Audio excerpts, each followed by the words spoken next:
Well, hello everyone. It is Pastor Jeremy. Time for our Wednesday midweek check-in. I hope that you had a good Thanksgiving break. We took a pause from the devotions last week and all the things going on to get ready for the holiday. And we had a really good turnout Wednesday during the day in our partnership with the city of Williamsburg to help feed hungry folks. And so that was a big emphasis last Wednesday. But it's been good, and we are in the season of Advent now, and so we are embracing all that is Advent, looking towards Christmas.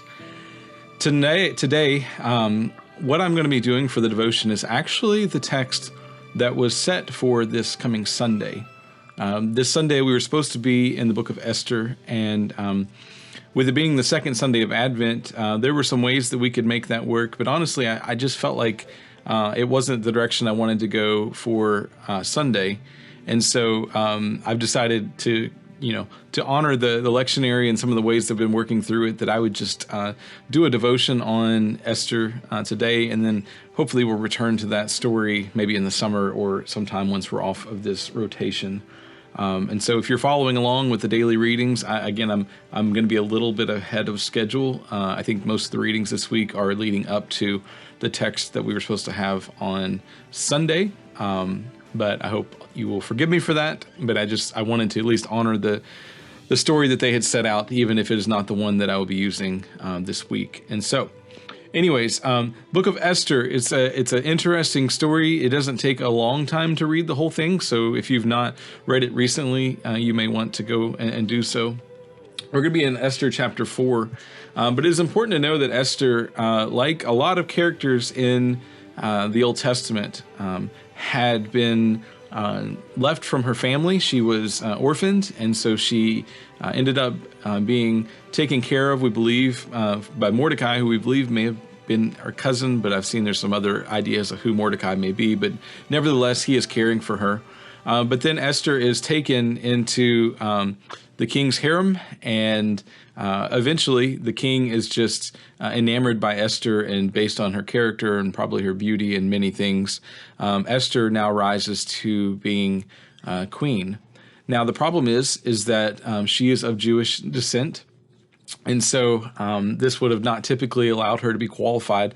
But God is sometimes able to use the hardships of our life and the things that are not usually celebrated and use those for good.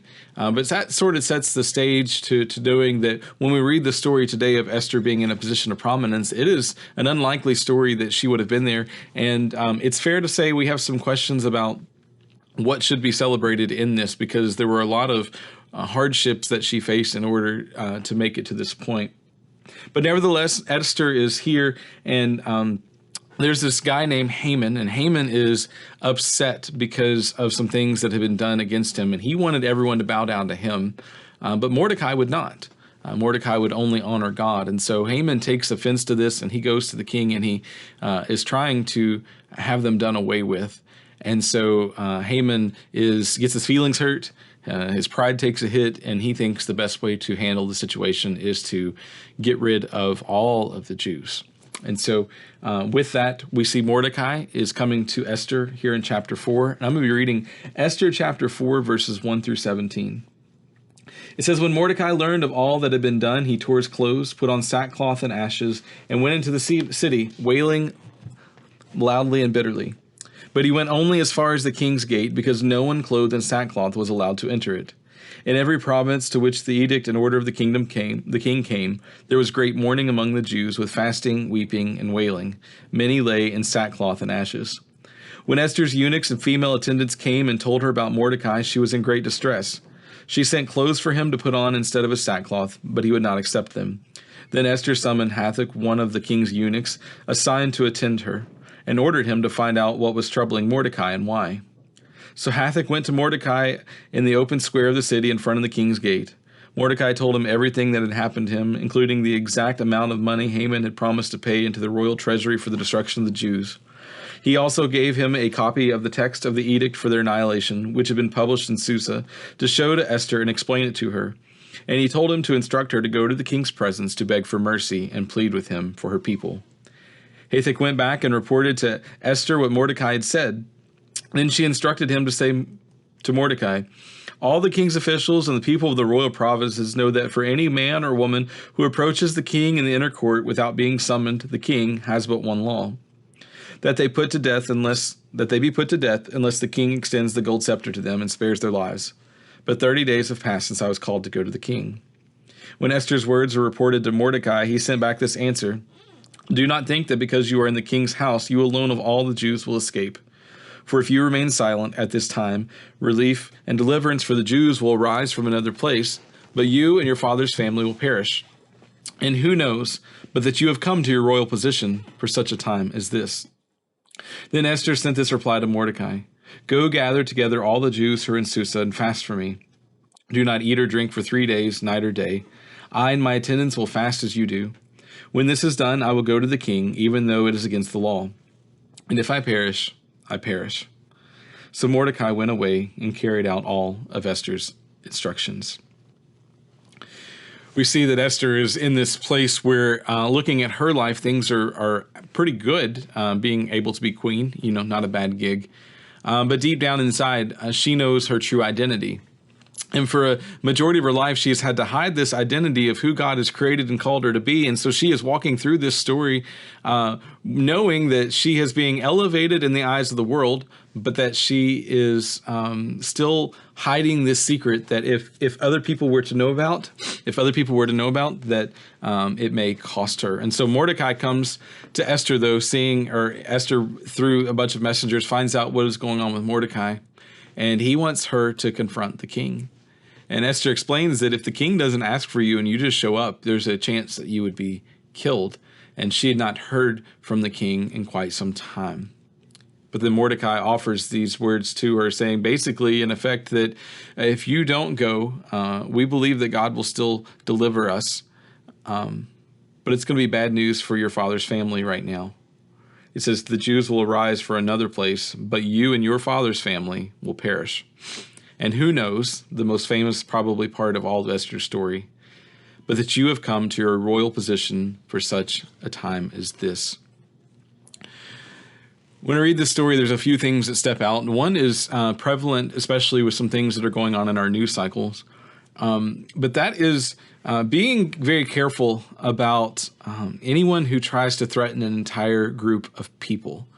Haman was embarrassed probably by what had happened, but when he goes to the king, he is able to craftily share this message about this awful group of people when, in effect, Persia, the land where they were, was pretty diverse and there wasn't any immediate threat caused by the Jews who had been spread out via the diaspora, the spreading of God's people. And so it wasn't that there was a real threat. It was just that Haman did not like that people were not giving him the honor that he desired. And so he started to share these falsehoods.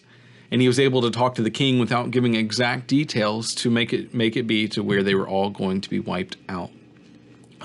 Anti-Semitism has been a problem for a long time, and it is continuing to be in the news. And without getting into the political ramifications, we just need to be aware that for many times that when somebody has called us to attack a certain group of people, their motives were not pure. And so as the people of God, we have to be very careful about how we choose to speak about certain groups of people, and how we speak to those who even at times we may consider to be a threat, because the information that we get is not always the truest and the best. I was thinking about this quite a bit, and I was thinking one of the things that I think we remember in our stories is that we have to be very careful who we hate. It is very easy to come up with an enemy. It is very easy to come up with those who we disagree with and to speak against them as if they're threatening everything that we wish. But if God is love and we are called to be like God, we have to be careful about the generalizations. Now, we can talk about real issues. We can talk about threats that are real, where we have conclusive evidence. We can talk about making sure that we seek to advocate for justice. But many times what happens when we look out in the world is people really want us to hate a bunch of people that we've never met, people that we don't understand, or people that we've not had a conversation with. This isn't just with anti-Semitism. This is with people groups, people who live in lifestyles that maybe we do not understand or agree with. There's this conversation that we have sometimes about wondering, how do we handle it? But when other people are trying to rally you against a group of people, you have to question what are their motives.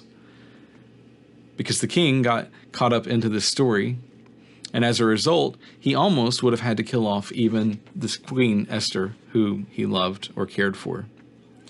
That's the first thing that I see. But the second thing that I see here, there's many things, but for the sake of a Wednesday devotion, we'll keep it brief, is we see that with Esther, all along, she has risen to this position of prominence, and it's not because she did anything really good or bad to deserve it, but we see this sequence of events, and maybe it was her character, and it were certain things that God had laid along the way for her to be here.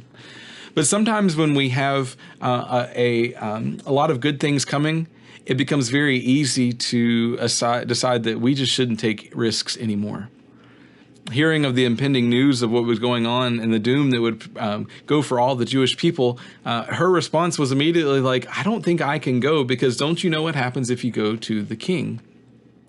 But her influence was greater than that. We have to be really cautious sometimes, because we forget the power of being our true selves. There was a secret that she needed to keep, and I understand the fear. I'm not judging for this, but there was this need to keep this secret. But the truth is that most of us carry on secrets in our lives that we are not willing to divulge, and it's only because we think that we will have things that maybe we shouldn't have had in the first place.